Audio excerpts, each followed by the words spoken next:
Hello, and welcome back to my channel. This is Reality with DVD. How you doing? This is going to be my episode recap, sort of recap, more like reactionary video of Love and Marriage Huntsville. And I tell you why I'm just doing reactionary at this point. It's because, I can go by memory and I don't have to take too many notes. Uh, and that's going to be helpful to me for now until I'm able to figure out how to do balance work, life, children. Yeah, I'm not good at it. So, and me actually doing what I love, which is doing the videos. So, excuse the whole car scene and the steering wheel being in the shot because, in all actuality, I do have one of those camera, whatever you call it, camera stands or whatever that goes on my air conditioner, the little air vents. But hey, I broke it. So here we are in order for me to get peace in the studio. Look at the beautiful Mississippi weather. It's a little bit overcast, but that's okay. Overcast for Mississippi is a good thing because that means I don't have to actually deal with the weather, darling. So let's start with episode 3. I want to say episode 3 because I'm trying to do episode 3 and 4 while it's in here. So episode 3 opens up, and then we have Maurice and Kimmy. They're on a little date night or whatever, and then we discover that Jalen does not feel as though Maurice is a father figure. Okay, so we understand why that is.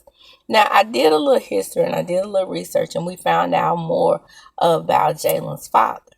So Jalen's father, my understanding was, probably like any other father who had issues with the mother, and then they have the issues with the mother, and then they leave the mother behind.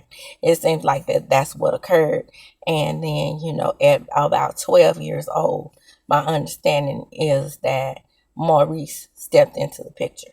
Now, at 12 years old, let's look at Jalen at 12 years old. That will put him probably at about 26-ish now, because that puts Maurice Jr., aka Monster, at about 17-ish. Okay, so they're probably anywhere from, let's see, 27-ish, 17-ish, 26-ish.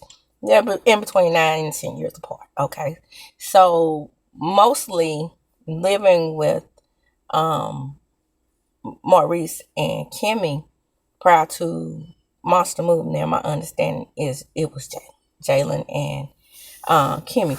And now Maurice strung Kimmy along. Y'all have to remember they were together 8 years prior to the show being on, from my understanding. So he strung her along for marriage for this amount of time. So let's put that in perspective. What we have here is a desperate woman in order to be married. And I think Maurice knew that she was desperate. Okay, she moved him into her house. Now remember, this is Kimmy's house. She's a nurse. She has done everything the right way as far as raising her son. But by this point, I assume she wants her high yellow man, honey. Because like I said, that's the only thing I could think of that it could be. Remember, he is the golden child. So we find out that Maurice is not the just best stepfather either. What I noticed, and I was raised with my dad, so I don't know how the stepfather, the stepdaughter thing goes. I don't think I could tell y'all this about how, my sister was able to navigate through it. And not only was she able to navigate through it, she had to have some type of strength, because that's what Melody was not willing to put up with, and Wendy Williams was not willing to put up with a child made within a marriage, right? And then you have to, if you decide to stay, you have to become step parent to these children. And my sister decided to stay, so she was stepmom to an outside child. Never treated her with any disrespect. I don't think she's ever had a cross word for the child. I mean, she knows that the child's innocent, and it takes a long. I'm not giving my sister any type of additional props because she decided to stay, but it does take a lot and a lot of strength in order to accept a child made by an affair. And if you can't do it, then don't stay and then mistreat the child. This was not the case with Maurice, but it seems that Jalen was Cinderella, right? You come home, wash the dishes, clean the house.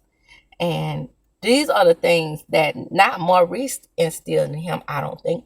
I think Kimmy instilled it in him because Maurice is the type of ninja that does not believe that men should do women's work. Now, most of the men in the world that are cooks and janitors, they do. If you go to the schools, you see male janitors, right? You go to the schools, you see male cooks. You go to restaurants, and the fine dining restaurant, most of the head chefs are men. But cooking and cleaning is woman's work. You know, that's the weirdest shit in the patriarchy that I cannot understand. But anyway, so we need to talk things out, right? So we need to find out what's the problem with Jalen. And again, me reading it to him being Cinderella, every person, the best way to make a household work is for every person to contribute. But being that there's a 10-year age gap, Maurice Jr. couldn't have been no more than 3, but he wasn't living there full time. He's in and out, right? So let's put Jalen, let's see, he's 13, so that will put him at 3. Let's put Jalen at 17 and Monster at 10, 11. So again, you know, Jalen shouldn't have had to do a whole lot, but we have to also keep in mind if we really break down the history of their relationship, Jalen was primarily in that home with those two when they were shacking by himself. It wasn't an additional sibling. So, you know, by me doing the math and me realizing that they weren't together when they got together, I don't see that much wrong with him doing a lion's share of the chores, seeing as how at that time MJ was probably more like the in and out kid. Now, when Jalen graduated from college, that puts him in his 20s. That puts Monster at the 13, 14-year-old range, which will make it understandable as to why, you know, again, he had more chores than the child. Jalen was looking for work, looking for an apartment. Remember, Jalen had an apartment before, not just before Melody got off the show, but before. Remember that shoes in the box situation? Don't trust a bitch that has her shoes in the box. That was Kiki's season. The season that Kiki made cast. So what was that, around 2017, 2018? Nope.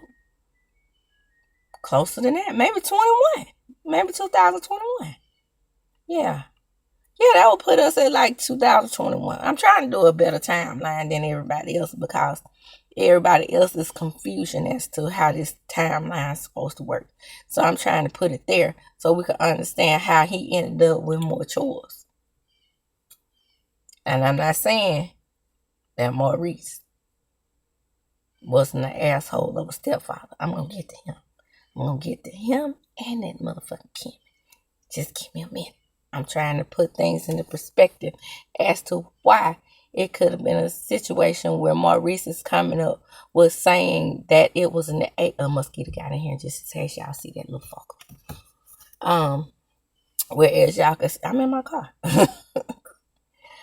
As Roxanne would say, the studio. Oh, well, why he could be the child that ended up with more chores. Because even my children are Irish twins. And the oldest one gets more chores because she can read shit. My baby's tall. My 8-year-old is 5 feet. Mama is only 5'3". She could damn near read shit that I can't hardly preach. Okay. So a lot of that for me is, her being taller and, more stretchy. But the baby is not quite as lazy as that 8-year-old, trust me. And I call her the baby because she's 7, but they catch up in age. That's what Irish twins do. Okay.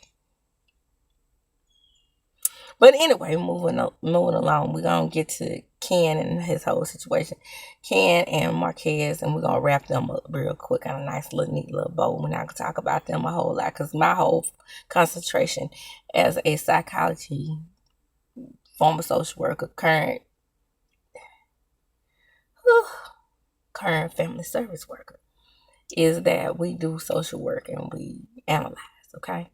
So I'm more so into the analysis as to why about the family dynamic with them. I mean, I've already explained a lot in my other videos, the family dynamic with Marquez and Ken and Trisha.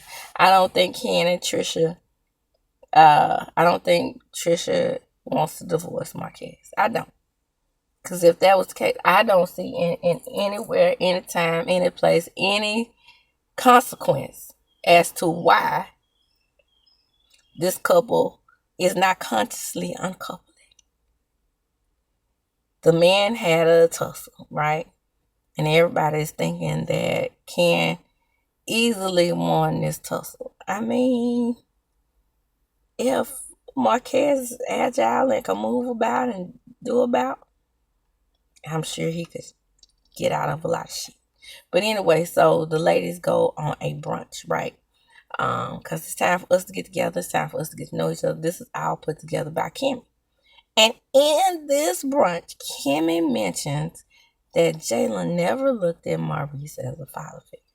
So Tisha spoke up, well, I understand that because Maurice is more like he's more like authority figure, and Marcel, he Marcel treated him like a son, and he does call him his son. Okay, Kimmy has no problem with this, but when we tell Maurice this, you could tell by Maurice being the egotistical Negro, he is all of this. It's bothering him. Because Maurice is the type of man being in a home where he's high yellow, and it looks like that he was not just the golden child because he was the oldest. Golden child because he's also the lightest. Because he's the lightest one. I've seen the sister. We've seen all the other brothers trickling down and through matriculation. Have you seen one that's light, bright, and damn near clear and white like him? And in black families, many times, whether oldest, youngest, in between, or the middle, let's keep it 100, like I've been doing on this channel. They are the chosen ones, and that's just what it is. So we have that to factor in on Maurice's side, being that he is the oldest as well. So, I mean, he's just like, well, what, about 3 shades lighter than Marceau? Y'all, on that, let's talk about it. I'm getting off topic, but just right quick, opening credits when Marceau in those hips. He is barely able to walk, ain't he? So then we have that to factor in with Trish and Marquez. Marquez is, child, look, see-through and with the light eyes. Child. No winning with that. But so we're going to go on ahead to go to the brunch, right? So the ladies are sitting down and they're all talking. And Nell is giving her perspective and talking about how she doesn't feel that the Scots are transparent. Well, none of y'all transparent. Let's be real. Because my neighbor. I told you I'm in elements. You're going to get it all from one to the wall.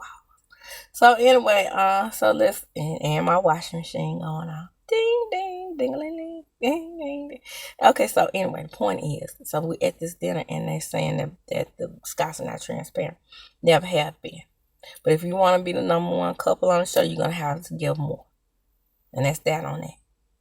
And as far as the Fletchers go, if you want to be the couple that has it going on, and you have your cleaning business and your drying business and your daycare business and such that in the fourth, you're gonna have to do better at a better job at giving more to.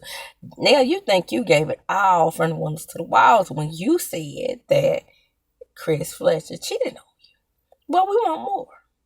We want more into why Lexi drove off into the sunset, never to be mentioned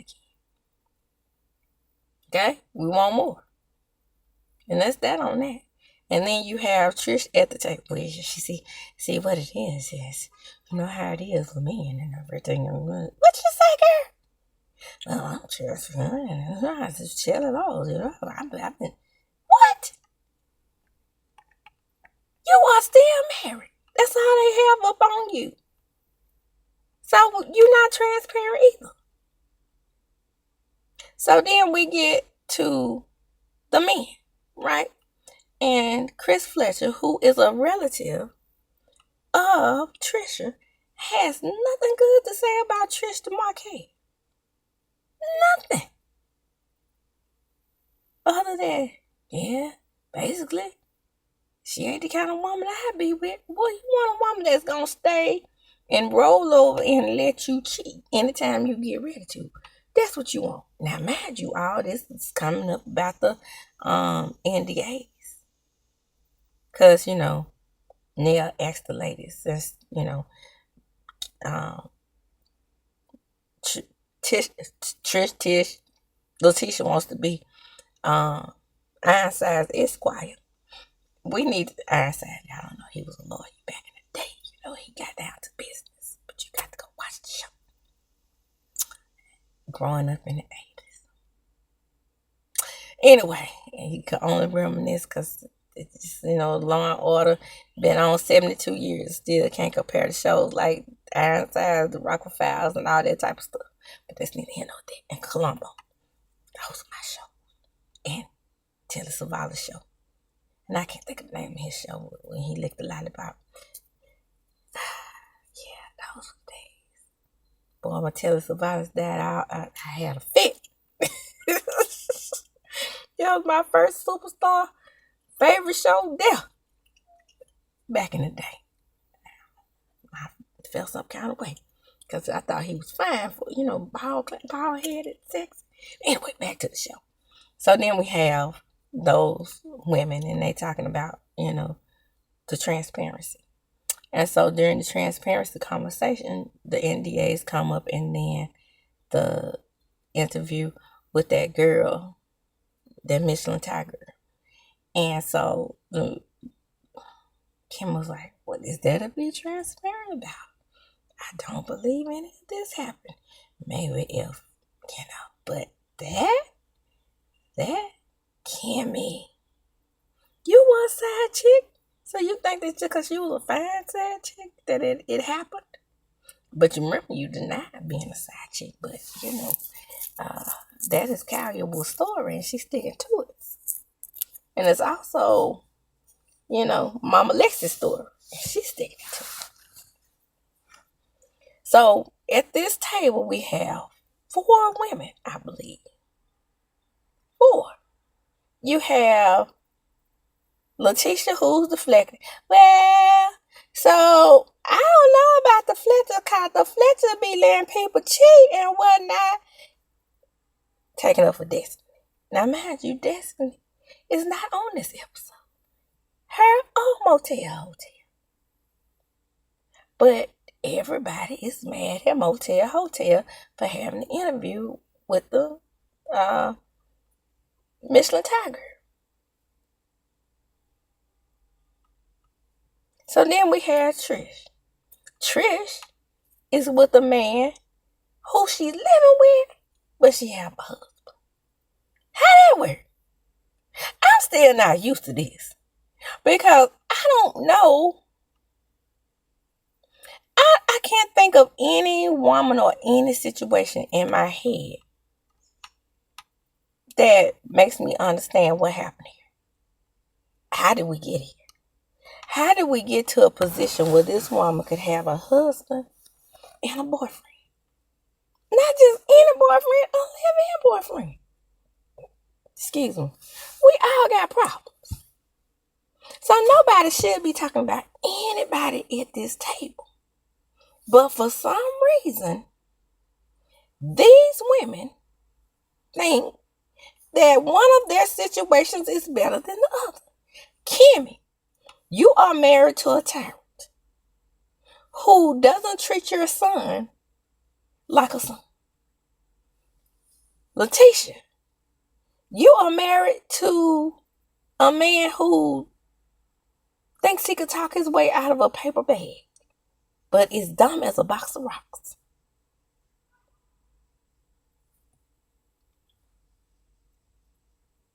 Now, you got your children problems. You got 2 sons that had 2 secret babies, but they didn't tell your goofy ass about it because you are Nelly Yelly. So none of you should be judging the other. You're the same person wrapped up in a neat, tiny little bow. So like I said, the men go out. So we have Fletch, Willie, Big Willie style, I don't know his real name, child, and Ken. And Ken is all, I guess Ken thinks he could get swole with everybody, right? And throw his muscle around. Because they are telling him that, this woman is just not the right woman for him. And they will be long gone by now. Especially Will. But every woman that I've seen do the reviews of this show think that it's okay for him to make those types of statements about her. I don't think that's okay for him to make those types of statements about Latricia because Ken is a grown, big, husky motherfucker. So he's smart enough to make these decisions for himself. And if he wants to sit around in another man's house with another man's family and look like a slob, a big, goofy, the slob, then let him. Because it's nice for a change for me to see a woman have that much control over these men. Which I don't think she had that kind of control over my kid because I think he's on the sugary side. But that's neither here nor there. I'm just saying. But men can't stand it, right? They cannot stand to see a woman be the dominant person. Be the person who looks like a player. Because in men's eyes, that woman has that man handpicked. And the worst thing in the world in a patriarchy is a handpicked man. Right? And Ken looks like a fool to them. But in a lot of ways, I kind of admire TRISH. Because she's doing it for all the girls.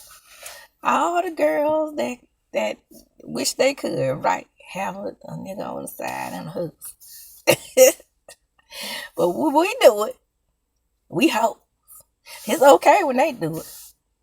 That's Martell's whole problem with this whole situation. He has a problem with Mel leaving. I'm saying this. I've been saying it all along. She left. He wanted to continue to be like Marceau. But remember, Marceau and Maurice get the NDAs and allegedly. And they don't stay. That's why you were able to say, they tell them goodbye. But you couldn't let yours go. Now you're talking about marrying it.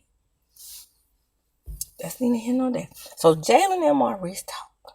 And Jalen just lets the cat out of the bag. I'm going to Colorado, because you is a dictator. And so what are you saying? I didn't show you the same type of love as I showed Maurice Jr. No, motherfucker, absolutely not. That ain't your damn kid. How did you fix your lips to ask that question? Other than you being a flaming narcissist and trying to gaslight this man into believing that you treated them equally and love them equally on top of all of that. Do I think that that's possible? Yes, because again, I'm a social worker and I placed my nose is itching. I got a cold / bronchitis or something going on. I just, like I said, I can't get my health together. But anyway, you know, do I think that it's possible? Yeah, because I've seen it. I mean, is it the same thing as a step parent and an adopted parent? To me, it is, because you're taking on the role of as a parent to a child that's not yours. And that's why a lot of times you see people stressing the issue of, adoption. They don't want to adopt because, they want a biological connection. Do I think you could do both? Absolutely. But in this situation right here, dealing with Jalen and Maurice, no.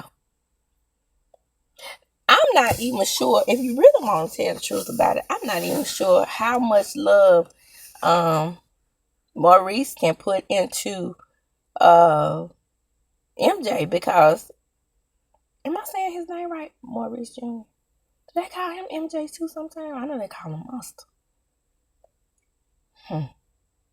I heard somebody calling him MJ to keep from calling him Monster. But I don't care about calling him Monster, because I know for a fact that what that means. It doesn't mean anything, because everybody's like, oh, why we calling him Black Child Monster? I told you it was because he was a monster at playing football when he was in Pee Wee League. And I was like, dang, he's a monster on the field.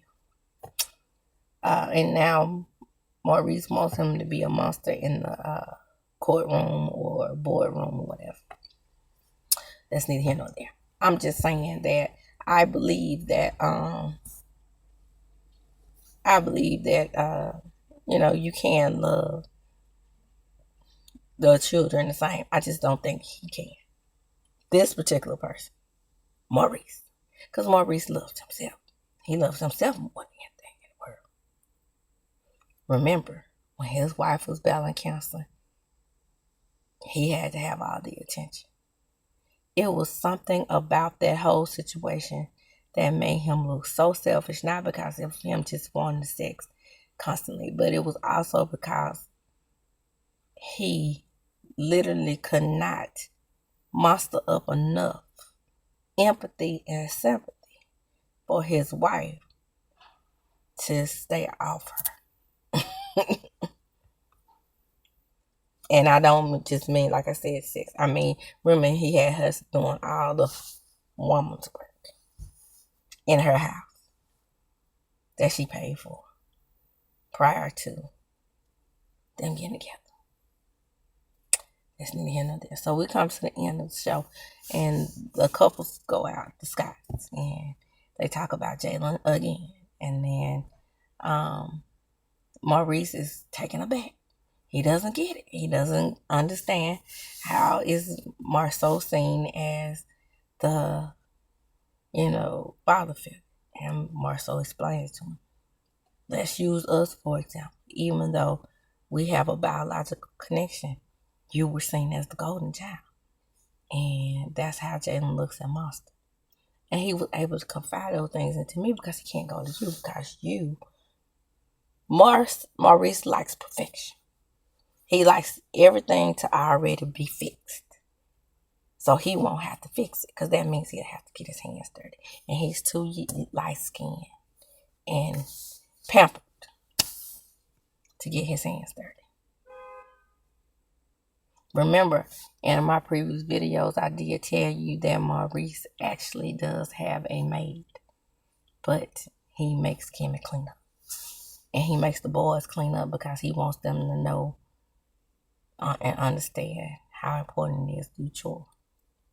So Marceau is giving him the rundown on how hard it must be to grow up with, and trying to be like him, and then trying to look up to him, and then trying to exceed his expectations which is almost fucking impossible.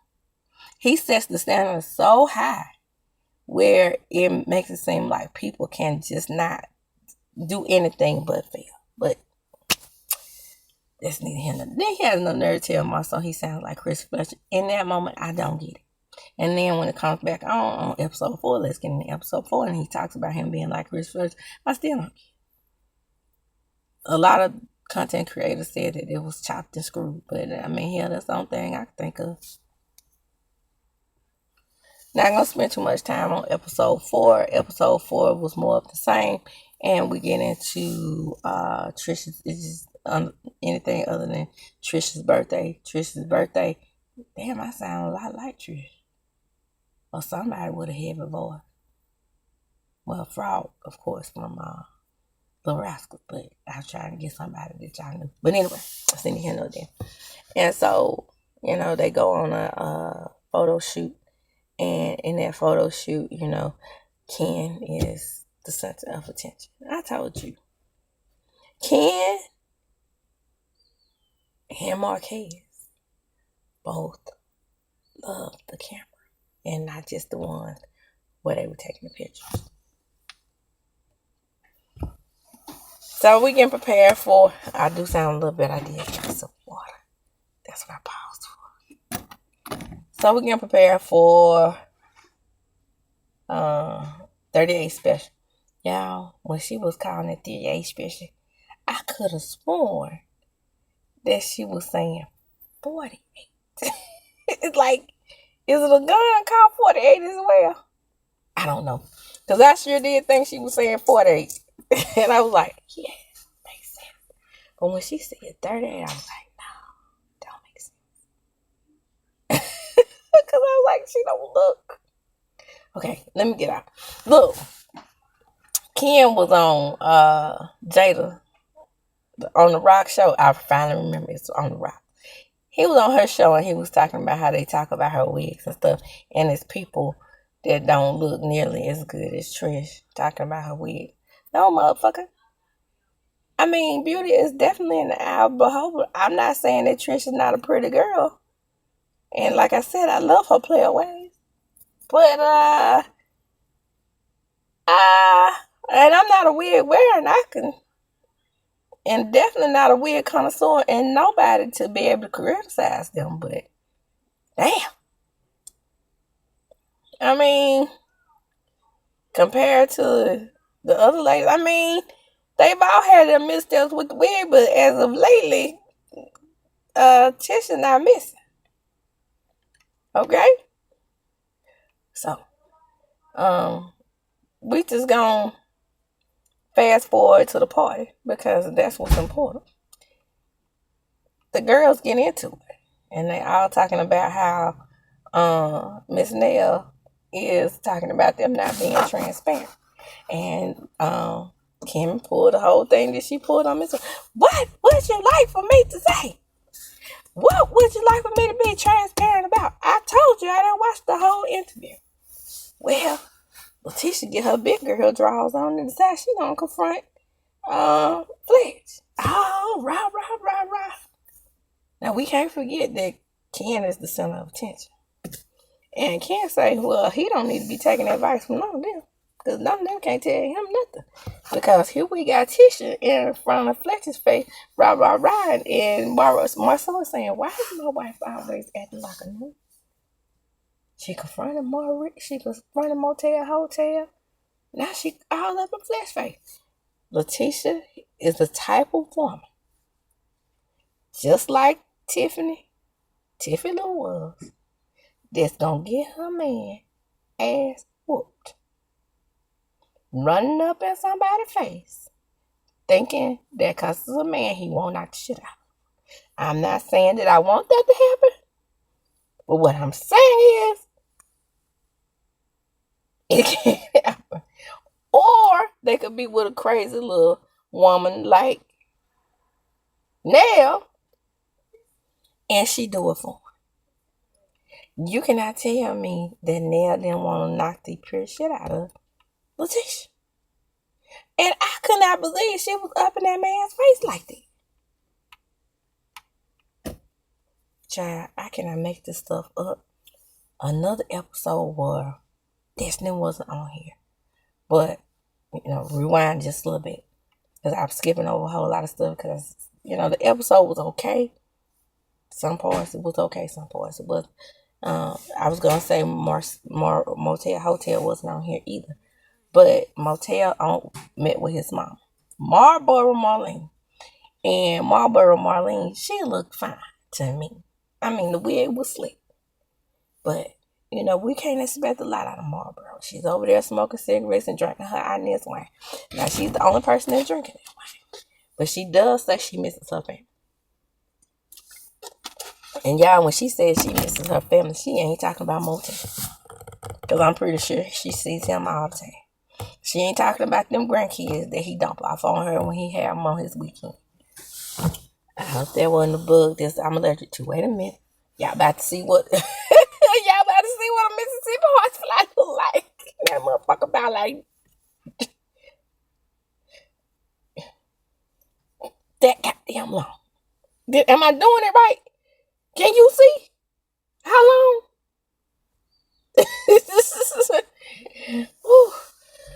Your girl... Y'all was about to see me do a mad dance to the door. But anyway, let me hurry up because, I'm not good with the elements. So, I'm not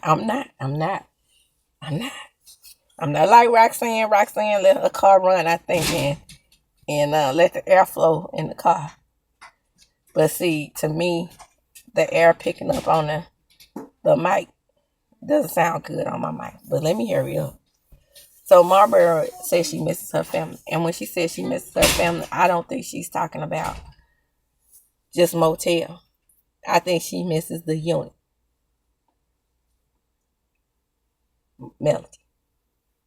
Melody is the missing element.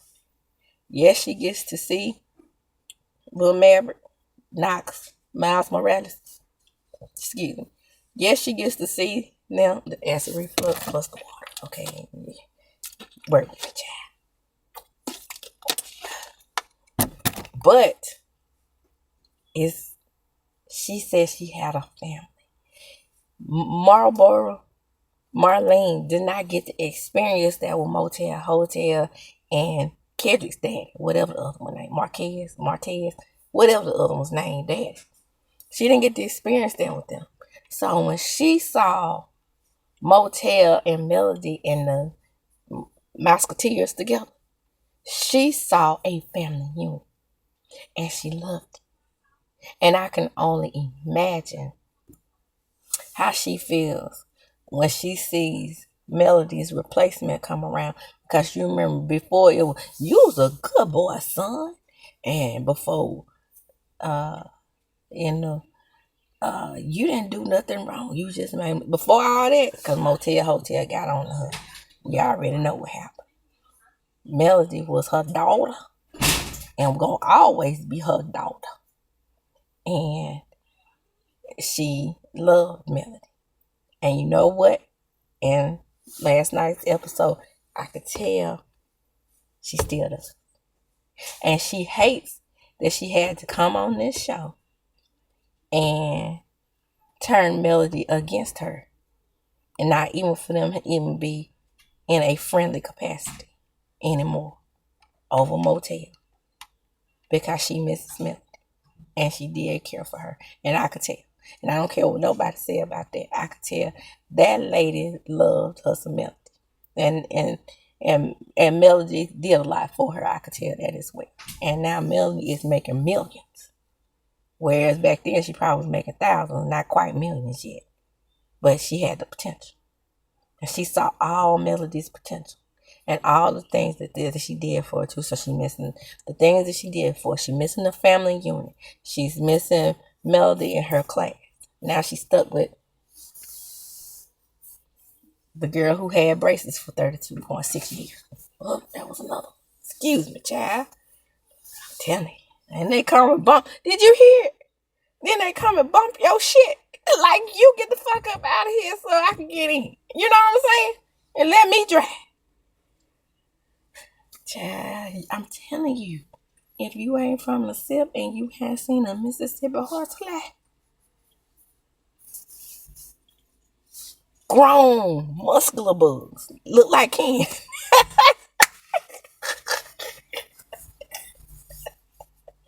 But anyway, so I can tell all these things, all these elements are missing for this woman. And I do feel for Marlboro because I hate, like, right up in that period where we found out about the revenge corn and you was a good boy. You made some mistake.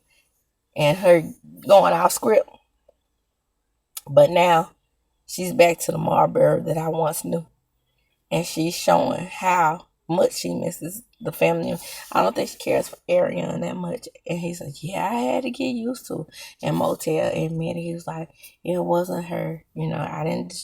She didn't destroy my family. I did. And Marlboro was like, yeah, but no, you both did. Let me tell you who did it. Both did. Because you wanted her legs sprung down, and she sprung down them for you. All those times she talked about she tried to leave you alone. Yeah, she might have. But it takes a certain woman to say, hell no, I won't go. And I won't sprint down. Every time you come around. Me and my braces with your jizz on. Because I can tell you this. Ariane is the type of woman that needs a man around her at all times. She likes the attention. And that's what it is. But, back to the party. And Marcel is like highly embarrassed. They had to whisper in this nut's ear that they had already talked about it. And that makes me feel some kind of way. I don't ever want to be that type of woman that's on a man's side for anything. But I can say fair is fair. And a lot of times when in these situations, when you have a male-centered minded woman like Letitia, and the men have talked it out, and then she stirs shit right back up like a hornet's nest, that's a dangerous bitch. Because that's the whole purpose of the men separating, so they could talk it out, bitch. And you showed your black ass up in that man's face like that. I'm telling you, like I tell the rest of them. I don't know how sorry, like even when I saw Sha'Carri Richardson, I don't know how sorry I could have felt that he had slept shit out of me. And I'm the type of woman don't ever want to see a man knock the hell out of a woman. But she put herself in a man's position. Like she was ready for it. And none of those other women was doing anything. Like, what the fuck is going on with you, Kimmy? Like I said, I was about to dig in your ass. Who the hell, what the hell can a woman argue anyway in the first place? Will you allow a man to come up in your house, one that you paid for, drag you along for 8 motherfucking years, treat your son like a second-class citizen? Good thing he's going to Colorado. Because finally, Maurice steps up to the plate and says, well, you know what? I want to say I congratulate you. And son, go ahead and take that pay cut because, it's going to work out for the greater good. Well, I don't disagree with him there because you might be putting in, an investment for your future. Take the pay cut. And then you are doing what you love and want to do in the grand scheme of things. But you as a mama, I wish motherfucker would try to come up in my mama's house that she left me. And her and my daddy worked hard to pay for. And come up in here and treat my children like shit. I wish motherfucker would. That's why I ain't got nobody now. And cool with it. Because I'm 50 years old with a 7 and 8-year-old. Okay? And so my children got a lot of maturing to do. And a lot of growing to do. And they're girls. I'm not going to even try to put them in that position where I find a man that's going to come up in here trying to run shit. We already got our little schedule set up. They nasty. I have to stay on them 24/7 and 8 and 9 about cleaning up. But I tell you what, ain't no Negro gonna come up in here and let their child put their dirty feet on my children's bunk beds and not pick up, and my children do it all from the window to the wall, cause that's their room. You know, was their room from the beginning. You know, told your Kimmy, I told your drawers all the way up. What the fuck? You look extremely desperate. And I hate to see a beautiful woman like yourself looking like this. Even though your fingers look like this. I hate to see it. You were a beacon of hope on this show. And then we find out you are the worst one. We thought Tisha was male-centered. We thought Mel at some point was male-centered because she went back and continued to let Motel Hotel cheat on her.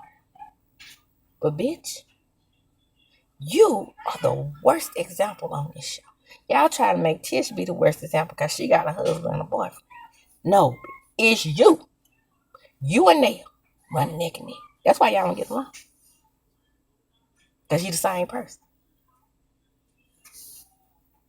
One of you just have a shorter marriage than the other.